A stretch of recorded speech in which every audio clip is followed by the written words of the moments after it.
How to remove limits on Instagram. Hello everybody, if you are wondering how you may follow up this step, so open up your Instagram, and once you open up Instagram you should be finding this interface.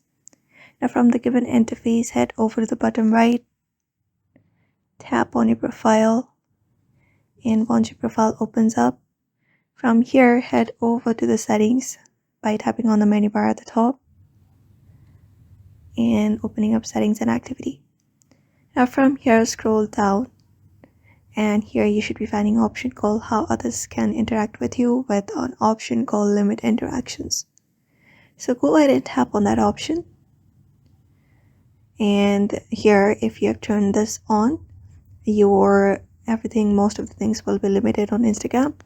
So all you gotta do is simply turn this option off by tapping on turn off, and your limits will be turned off on Instagram. So that's it. That is very easy. I hope this video was helpful. Give it a thumbs up and subscribe for more tips and tutorials, and we will see you on the next one.